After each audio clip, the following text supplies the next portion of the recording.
8 మెట్లంటే ఏంటి, వాటి పేర్లేంటి, వాటి రహస్యాలేంటి, ఎందుకు ఏ గుడికి లేని విధంగా అయ్యప్ప స్వామి వారి గుడికి మాత్రమే 18 మెట్లున్నాయి?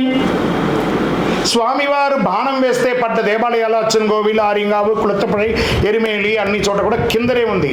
కానీ శబరిమలలో మాత్రము ఆ యొక్క శిల్పి పెద్దగా కట్టేశాడు, చాలా ఎత్తైన పీఠంలో అయిపోయింది. మరి ఎందుకు అక్కడ ఉంది అని అంటే, స్వామివారేమో 12 ఏళ్ల పసిబాలుడు, ఆయన ఎక్కలేడు. వెంటనే మగిషి అనే రాక్షసిని సంహరించిన కృతజ్ఞతాభావంతో ఒక 18 మంది దేవతలు ఒకరిపై ఒకరు మెట్ల వలె పరుండి ఆ యొక్క శ్రీచక్ర పీఠానికి దారి కల్పిస్తారు. హే లోకరక్షక, అఖిలాండ కోటి బ్రహ్మాండ నాయక, మీ చిట్టి చిన్నారి పాదాన్ని మాపై మోపి ఆ శ్రీచక్ర యోగపీఠాన్ని అధిష్ఠించండి ఆ దేవతలు కోరగా, స్వామివారు కూడా ఒక్కొక్క మెట్టు మెట్టు మెట్టు మెట్టు 18 మెట్టు అని ఒక్కొక్క మెట్టుగా ఎక్కి చిరునవ్వుతో శ్రీచక్ర పీఠం దగ్గరికి వెళ్ళడానికి ప్రయత్నిస్తూ ఉండగా ఈ 18 మంది దేవతలు అడుగుతున్నారట, స్వామి లోకరక్షక, మీరు ఎక్కారు కాబట్టి ఇక మీద ఎవరైనా ఈ శబరిమలకి వచ్చి మొక్కాలి అనుకుంటే మా పైనే కదా కాలు మోపాలి, మరి మీరును ఆ సామాన్య ప్రజలు ఒకటేనా? మరి కాదు కదా, దానికి ఏం చేయాలంటే మీకు తత్ సమానులుగా ఉన్న వాళ్ళు మాత్రమే మా పైన కాలు మోపాలి. అంటే ఏం చేయాలి? ఒక మండల కాల బ్రహ్మచర్య దీక్ష ఉండి సదా సర్వకాల సర్వావస్థలందు మీ నామస్మరణ ఓం శ్రీ స్వామియే శరణమయ్యప్ప అని తారక మంత్రమును జపిస్తూ మీ పావనమైనటువంటి ఇరుముడిని ధరించి ఎక్కిన వాళ్ళకి మాత్రమే 18వ బడి మీద అర్హత అంటారు. తదాస్తూ అంటారు స్వామి. స్వామి అని అంటారు మళ్ళీ 18 దేవతలు.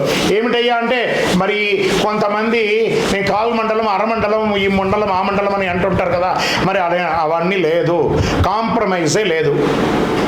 ఒక చిన్న పాప ఉంది అనుకుందాం, ఒక దీపం పెడదాం, ఆ దీపం దగ్గర వెలిగే దీపంలో ఆ పాప చేయి పెడితే కాలుతుందా కాలదా? కాలుతుంది కదా. పెద్దవాళ్ళు పెడితే కాలుతుందా కాలదా? కాలుతుంది కదా. వృద్ధాప్యంలో ఉన్నారు కదా, వాళ్ళు పెడితే కాలుతుందా? అగ్నికి తారతమ్యాలు లేవు. అలాగే 18వ బడికి తారతమ్యాలు లేదు.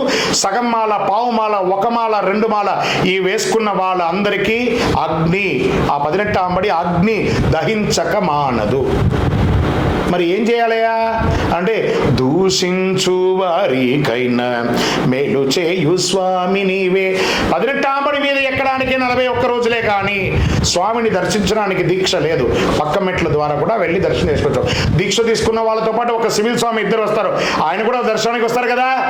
మరి పక్క మెట్లో నుంచి వెళ్తారు కదా, పక్క మెట్లో వెళ్ళి దర్శనం చేసుకోండి. వేసుకుంటే 41 రోజులు లేదా సివిల్గా వెళ్ళండి. ఈ పావనమైనటువంటి 18వ బడి యొక్క పేర్లు ఉన్నాయి చూసారా, ఇవన్నీ రహస్య దేవతలు కాబట్టి వాటికి పేరు బయట చెప్పడం ఉండదు. అక్కడ తంత్రివర్యులు కానీ పూజ చేసే వాళ్ళకని ఉపదేశం పొంది ఆ మంత్రాన్ని లోపల చెప్పుకుంటూ దాని ముద్ర రూపంలో పూజ చేస్తారు కాబట్టి దానికి పేర్లు బయట చెప్పడం ఉండదు. మీకు ఇష్టం వచ్చిన దేవతల పేరుని మీరు పెట్టుకొని పూజించుకోండి, దోషం లేదు. శరణమయ్యప్ప.